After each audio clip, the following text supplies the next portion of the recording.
या पद्धतीने तुम्ही भांडी चमकवा अगदी कमी वेळेत। खूप मस्त 5 प्रकारे पद्धती सांगितलेल्या आहेत हे भांडी चमकवण्याच्या, ज्या की अगदी मॅजिक म्हणता येईल अशा पद्धतीने चमकवून दाखवलेल्या आहेत। सणावारांना सुरुवात झालेली आहे आणि अशा वेळेस सणावारांच्या तयारीची धावपळ आपली सुरू होत असते आणि त्यातल्या त्यात सर्वात महत्त्वाचं आणि जिकिरीचं काम म्हणजे पितळेची आणि तांब्याची भांडी स्वच्छ करणं। यात खूप वेळ वाया जातो, तर काळजी नसावी, मी तुमच्यासाठी खूप सोप्या पद्धती घेऊन आलेली आहे। थोडक्यात मॅजिकच म्हणा, मॅजिक करून इतक्या फास्ट पटापट आपण ही पितळेची भांडी आणि तांब्याची भांडी चमकवणार आहोत। नमस्कार, अफलातून बाय संध्यामध्ये संध्या तुमचं स्वागत करत आहे। तर आजचा व्हिडिओ खूप महत्त्वपूर्ण आहे। आज पितळेची आणि तांब्याची भांडी स्वच्छ करण्याचा व्हिडिओ घेऊन आलेली आहे। यामध्ये जे घटक वापरलेले आहेत ते घरातीलच घटक आहेत आणि 5 प्रकारे मी तुम्हाला पितळेची भांडी आणि तांब्याची भांडी स्वच्छ करून दाखवलेली आहे। कसे केले ते व्हिडिओमध्ये पाहूयात। चॅनलला अजून सबस्क्राईब केलं नसेल तर नक्की करून घ्या। व्हिडिओला सुरुवात करूया। माझ्या घरातील पितळेची आणि तांब्याची भांडी या ठिकाणी काढलेली आहेत। आज 5 प्रकार या ठिकाणी दाखवणार आहेत, म्हणजे पितळेच्या आणि तांब्याच्या भांड्यांना चकाकी कशी आणायची यासाठी यांचं विभागीकरण करत आहे, म्हणजे कोणत्या भांड्यासाठी कोणती पद्धत वापरायची। दिवे सर्वात जास्त खराब होतात, त्यांच्यावर बेरी येते, मग साफ करायला जड जातं, तर असे भांडे दिवे वेगळे केले आहेत। मोठी भांडी वेगळी केली आहे कारण त्यांनाही वेळ जातो साफ करायला। विकतच्या पावडरने हात खराब होतात, चीर पडते हाताला, तर यासाठी एकदम सोपी पद्धत सांगितलेली आहे। ते कोणते 5 प्रकार आहेत हे व्हिडिओ बघून कळेलच। आणि आता यांचा कलर बघून घ्या कसे आहेत आणि व्हिडिओच्या एंडला तुम्ही बघा की त्यांचा कलर कसा चेंज झालेला आहे। मस्त चकाकी येऊन भांडी चमकायला लागतील याची गॅरंटी मी देते। शेवटपर्यंत पहा म्हणजे कळेल की काय टिप्स अँड ट्रिक्स सांगितलेल्या आहेत जेणेकरून भांडी खराब होणार नाहीत लवकर। तर चला आपण आता काय प्रोसेस आहे त्याला सुरुवात करूयात। भांडी सर्व दाखवून झालेली आहे। सर्वप्रथम काय करायचंय, मी एका मोठ्या भांड्यात पाणी घेतलेलं आहे। यात आपण सायट्रिक ऍसिड म्हणजेच लिंबूसत्व वापरणार आहोत। आपण जे ढोकळ्यासाठी लिंबूसत्व वापरतो ते या ठिकाणी घेणार आहोत। 2 चमचे या ठिकाणी लिंबूसत्व टाकलेलं आहे। मोठी भांडी या ठिकाणी मी स्वच्छ करणार आहे म्हणून 2 चमचे लिंबूसत्व टाकलेलं आहे भांड्यामध्ये। पाण्याचं प्रमाण किती घेतात त्यावर लिंबूसत्व टाकायचं आहे। आता आपल्याला मोठी भांडी एकदम क्लीन करायची आहे, तर तुम्हाला लिंबूसत्व जास्त टाकायचंय आणि ते मिक्स करून झाल्यानंतर 1 चमचा त्यामध्ये मीठ घालायचं आहे।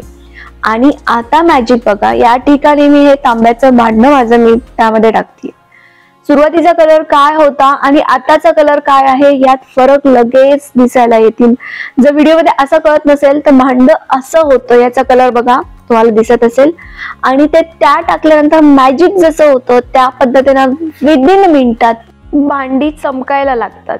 आता तुम्ही या ठिकाणी तांब्या बघा की तांब्याच्या मध्ये सुद्धा पूर्ण क्लीन झालेला आहे, अगदी विकत नवीन आणल्यासारखा। फक्त लिंबूसत्व आणि मीठ टाकून हे मॅजिक लिक्विड तयार होतं। लिंबूसत्वाचं प्रमाण कमी जास्त करू शकता, भांडी केवढी आहे त्याच्यानुसार पाण्याचं प्रमाण कमी जास्त करू शकता। मी लिक्विड सोप घेतलेली आहे या ठिकाणी, त्यामध्ये आपण ही घासणीवरती थोडंसं लावून घेणार आहोत। पाण्यात 1 मिनिट बुडून झाल्यानंतर 1 ते 1.5 मिनिट तुम्हाला जेव्हा हे या स्टेजला पोहोचाल तेव्हा बुडून झाल्यानंतर त्याला बाहेर काढायचंय आणि साबण किंवा लिक्विड सोपनी आपल्याला याला घासून घ्यायचं आहे। याचं कारण असं की जेव्हा तुम्ही जर लिंबूसत्वाच्या पाण्यात तसंच घेऊन मिसळून ठेवलं तर त्याला डाग पडतील किंवा त्यांचा कलर चेंज होईल। या प्रोसेसमुळे पितळेची भांडी जशाच तशी राहण्यात मदत होते, त्यांच्यावरती डाग पडत नाही। थोडस त्यांनी हाताने घासलं की एवढे क्लीन भांडी होऊन जातात, एवढी चकाकी त्यांना येऊन जाते। किती मिनिट लागले असतील, हार्डली 1 मिनिटात आपलं हे क्लीन झालेलं आहे। एवढ्या फास्ट प्रोसेस होत आहे। आता साबण किंवा लिक्विड सोप लावून झाल्यानंतर स्वच्छ पाण्याने धुवून घ्यायचे आणि स्वच्छ फडक्याने त्यांना पुसून घेऊन साईडला सुकायला ठेवून द्यायचे, म्हणजे याच्यावरती डाग पडणार नाहीत। तांब्याचं सुद्धा तसंच बघा की सेम पद्धतीने आपण घासलेला आहे आणि तुम्हाला माहितीये की तांब्याच्या मध्ये सुद्धा एवढं जे काळपटपणा आहे तो पण निघालेला आहे। आपलं जे पिण्याचं भांडं असतं तांब्याचं ते या पद्धतीने क्लीन केलं तर त्याचे जे गुणधर्म आहेत ते आपण वापरू शकतो। तर एवढी सोपी पद्धत आहे।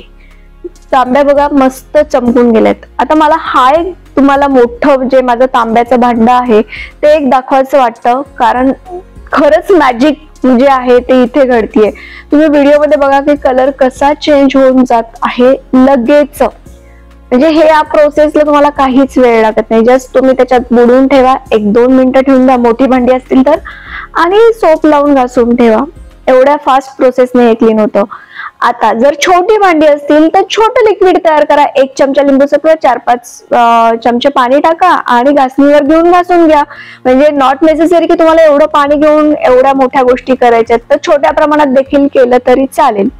आता आपण दुसरी पद्धत बघणार आहोत, जी की आपली चिंच उरते. आपण आमटी करतो किंवा चिंचेचा एखादा पदार्थ केल्यानंतर चिंचेचं जे साल राहून जातं, त्यामध्ये जस्ट 1 चमचा मीठ ऍड करा.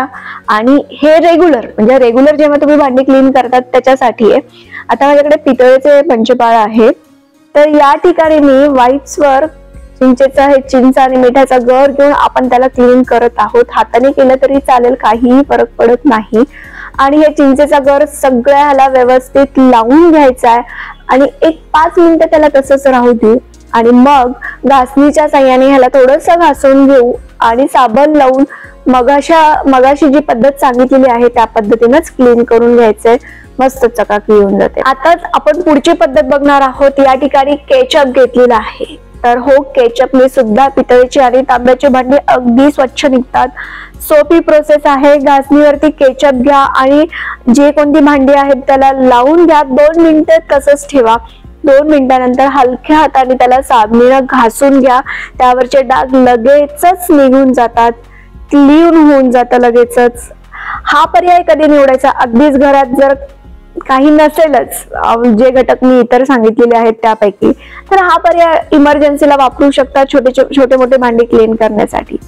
आता पुढची पद्धत सांगितलेली आहे लिंबाचा रस घेतलेला आहे. त्यात 1 चमचा मीठ टाकायचं आहे, मिक्स करून घ्यायचं आहे. आणि लिंबाची जी फोड आहे ती टाकून द्यायची नाही. जेव्हा केव्हा आपण जेवढ्यात लिंबू वापरत असतो, पिळून घेत असतो, तेव्हा त्याची फोड कधीच टाकून द्यायची नाही. त्या फोडीला असं मीठ लावून घ्यायचं आणि हातोपाती हे जे काम करणं जे असतं, म्हणजे रेग्युलर आपली पितळेची तांब्याची भांडी जे लागणार आहे क्लीन करायची आहे ती आणि करू शकतो. बस हलक्या हाताने त्याला फिरून घेतलं की लगेच क्लीन होऊन जातात. जास्त घासायची काहीच गरज पडत नाही. बघा आता तुम्हाला एक दोन्ही मधला फरक जाणवते. जस्ट मी अप्लाय केला आणि लगेचच विदिन 20 सेकंदात एवढा चेंजेस येतो. आणि सेम पद्धतीने साबण लावून तुम्ही याला क्लीन करून घ्यायचंय. आता लिंबाचा रस सुद्धा मीठ टाकून ठेवला, तुम्ही करून घेतलं. जेव्हा लिंबू खराब होतो आणि आपण वापरत नाही, अशा लिंबाचा रस तुम्ही एका बरणीत काढून घेतला, मीठ टाकून ठेवलं, तर पितळीची भांडी स्वच्छ करायला मस्त पर्याय आहे. तर लिंबाचा रस आणि मिठाने देखील पितळीची भांडी मस्त होऊन जातात, त्यांना चकाकी येते. तांब्याच्या भांड्यांना सुद्धा. तर हे देखील फास्ट पर्याय. जेव्हा तुमच्याकडे काही नसतं त्यावेळेस या पद्धतीने सुद्धा तुम्ही क्लीन करू शकता. तर नंतर साबण लावून क्लीन करणं या सगळ्या प्रोसेस मध्ये आलंच. आता मी एका पातेल्यामध्ये पाणी घेतलेलं आहे, गरम करायला ठेवलेलं आहे. त्यात 2-3 चमचे मीठ टाकायचं आहे. आपल्याला चिंच टाकायची आहे आणि त्यानंतर डिटर्जंट पावडर टाकायचं आहे. ही प्रोसेस कधी करायची आहे? जेव्हा आपली तेलकट भांडी असतात, खूप चिवट झालेली असतात, निघत नाही, तर त्यावेळेस ही प्रोसेस वापरायची आहे. गॅसवरती हे सगळे घटक टाकायचं, मस्त त्यांना गरम एक उकळी येऊ द्यायची आणि मग यामध्ये आपण हे सगळे चिवट भांडी टाकणार आहोत. माहितीये का, जास्त जे घासणं जो प्रकार आहे तो यातनं स्किप होऊन जातो. फार फास्ट ही बेरी निघून जाते. पुढे तुम्हाला व्हिडिओमध्ये दिसेलच की किती फास्ट जस्ट टच केला आणि ही सगळी बेरी हाताने निघून जाते. इतक्या लवकर क्लीन होते. तर डिटर्जंट पावडर 2-3 चमचे. पाण्याच्या प्रमाणावर हे सगळं अंदाज आहे. तर सपोज हे 3 लिटर पाणी असेल तर 3 चमचे डिटर्जंट पावडर टाका, 2 चमचे मीठ टाका आणि चिंच थोडी कमी जास्त करू शकता. आणि याला गरम उकळी आल्यानंतर मग आपल्याला 1 चमचा सोडा टाकायचा आहे. खाण्याचा जो सोडा आहे तो टाकायचा आहे. हे जी भांडी गरम झाल्यानंतर, गरम पाणी केलं, सगळं आपण मिश्रण टाकलं, पाणी उकळी आली, भांडी टाकली, गरम झाल्यानंतर मग सोडा टाका. जो चिवट पदार्थ आहे तो सहज रिलीज होऊन जातो या प्रोसेसमुळे. त्याला घासायची काहीच गरज पडत नाही. आणि मग याला 1-2-3 मिनिटं छान उकळी येऊ द्या. कलर चेंज होतो पाण्याचा, कारण चिंच त्यामध्ये विरघळून जाते. कारण आपण डायरेक्ट चिंच टाकली, जर चिंच उरलेली असेल गर त्याचा, तेही टाकला तरी चालेल, किंवा चिंचेचा चोथा उरला असेल तो टाकला तरी चालेल. आता या ठिकाणी हे असं भांड काढून घ्यायचे, गरम असल्यामुळे तुम्ही सांडशीच्या साह्याने किंवा याच्या साह्याने काढून घ्या बाहेर, म्हणजे हे क्लीन करायला सोपं जाईल. एक एक एक एक काढून गरम करायचंय. ही प्रोसेस थोडी मेहनतीची आहे, पण भांडे बेरीचे आहेत, पण जी बेरी आहे ती फार फास्ट निघते, लगेचच निघून जाते. साईडनं जो चिवटपणा जस्ट नखाने प्रेस केला तरी निघून जातो. आता व्हिडिओ मध्ये बघा, जे आपण वात लावतो त्या ठिकाणी किती काळं होऊन जातं, निघता निघत नाही आपल्याला घासल्यावर. या प्रोसेसने सहज निघून गेलेलं आहे. इतकी सोपी पद्धत आहे. जेव्हा चिवट भांडे असतात तेव्हा ही पद्धत वापरा, बाकीच्या तर पद्धती सांगितलेल्याच आहेत. आणि असं एक एक भांड बाहेर काढल्यानंतर, आता हे गरम आहे तर हात नाही लावू शकत आपण फास्ट, तर थोडं थंड होऊ द्या. जे वात लावतो त्या साईडनं चाकूच्या साह्याने काढून घ्या आणि बस साबण लावून ह्याला घासणीनं थोडं घासा, लगेचच भांडी चकाकीत देतात. इतकी सुंदर पद्धत, सोपी पद्धत आहे. महत्वाची टीप पुढे सांगते. आता बघा, आधी भांडी अशी होती दिसायला आणि आता बघू शकता की एकदम मॅजिकली कलर चेंज झालेला आहे, चकाकी आलेली आहेत.